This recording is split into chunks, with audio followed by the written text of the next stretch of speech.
Hello, in this video I'm going to show you how to take a font off DaFont and turn it into a vectorized graphic in Illustrator. So I'm in DaFont. Let's find something. I quite like this font. Now you'll get different results with this. Well, I might try something. So let's just try this for now. But I think it might be different for more complicated text. So you want it large, and you want to type your text in here. So I'm going to type in book club and submit. Let's see what that looks like. So that's the largest it can be. And then I go to print screen on my keyboard, print screen. And then I'm going to go into Illustrator, and I've opened this up, and I want the A4 document.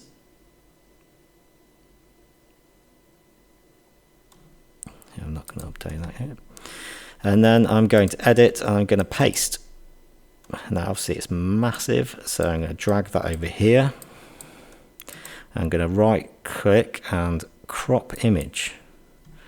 Let's zoom out a bit so I can see what I'm working on. So basically I just want to make it the same size, get rid of all the extraneous information. Here and here. Okay. Then I'm going to hold down shift. I'm going to resize that so it fits on the page so I know what I'm working with. Zoom back in there. With the select tool selected, I'm going to select it, and I'm going to object at the top here, and I'm going to rasterize. I want to make sure the resolution is 300 ppi, and I want the white to be transparent. Click on OK. Now what I want to do is turn that, I want to vectorize it. So I go to object again, and then image trace and make. Okay. Now if you want to kind of adjust how that's looking, if we go to, oh, where's my properties window? Let's go to properties. Properties. Okay. Let's drag that up here. So when I've clicked on that, it brings up the properties, and you can see image trace is in the window here. And if I go to the options on that, then you can adjust threshold and things. I mean, it won't make much of a difference on this object, I don't think. Okay, that's fine. We just need to get rid of this sleepy baby tear thing here. So I'm going to leave that open, and I'm going to zoom in. You can see the sort of vectorized. I mean, it does a pretty good job. I mean, you can adjust it to make it, let's do the threshold less, and you can adjust the complexity of it, but I think that looks pretty good. And then I'm going to use the direct select tool, the lasso select tool. I'm going to click and drag on this bit here. It's not allowing me to select that. I wonder why. Let's just let's go back to the select tool. Ah, I know, I've missed out a thing. Right, so once you've done that, we need to go to object, and we need to expand it.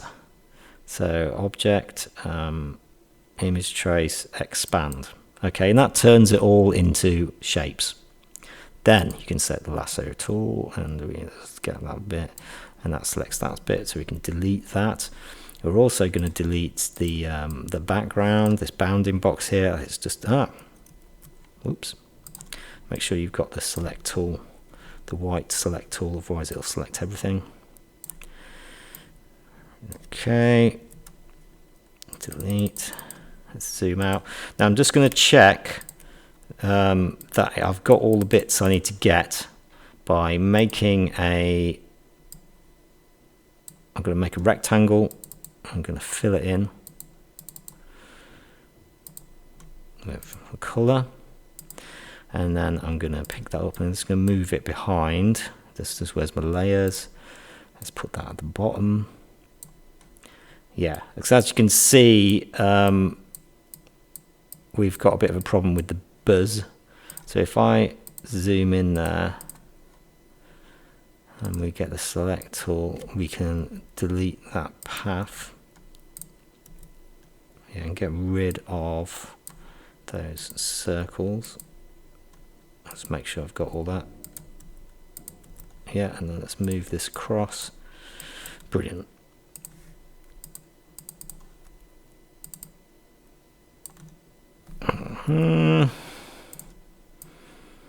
Okay, and then we've got our vector group, and that's our text. As an experiment, I'm going to just try a more complex font. So let's type in sort of grunge font. Yeah, like this sort of faded, destroyed stuff. Because I'm imagining it's not going to be that easy to kind of get this sort of effect and trace it, but we'll try. So let's get something that's quite complex. Yeah,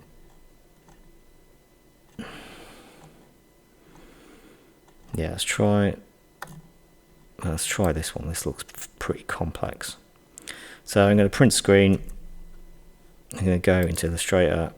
I'm going to edit, and I'm going to paste. And I'm going to right click, crop.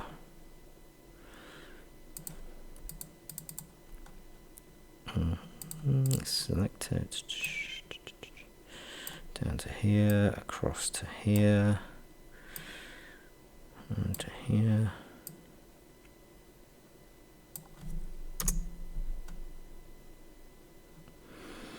I'm going to rescale it, stick it up there, zoom in so I can see what I'm doing.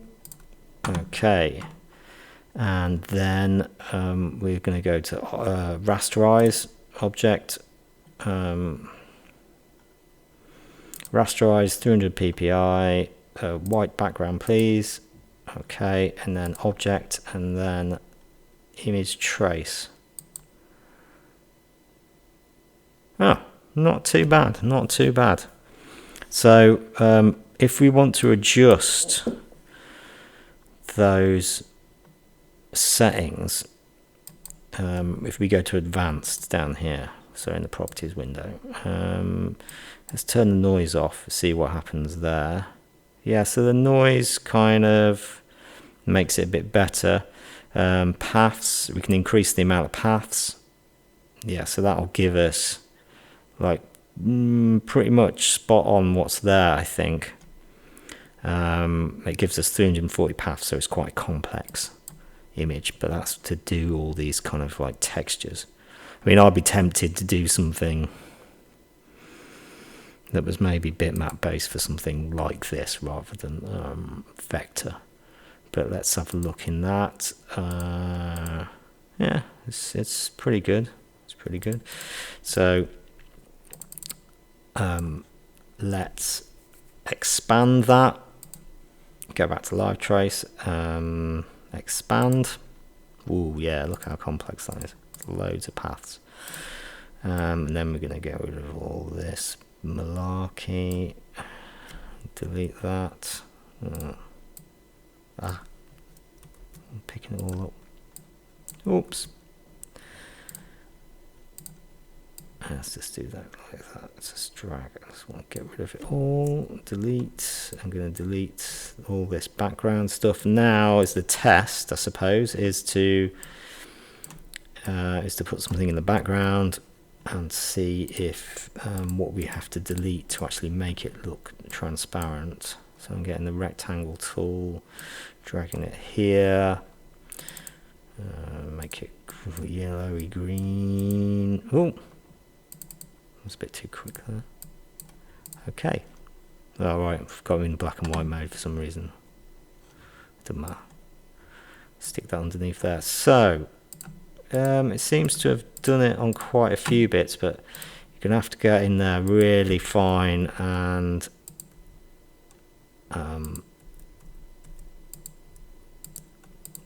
yeah, I mean, it's going to take a bit of time to do that, but it is, I mean, it seems as though it's possible to do something complex like that. But I mean, if you're using a font like this anyway, I mean, I would kind of do a bitmap thing anyway for this type of grunge effect. So you were better off doing it in Photoshop, I think, and then making sure that it was high resolution, because it's more of a kind of graphic image. Less of a graphic image, more of a kind of photo type image.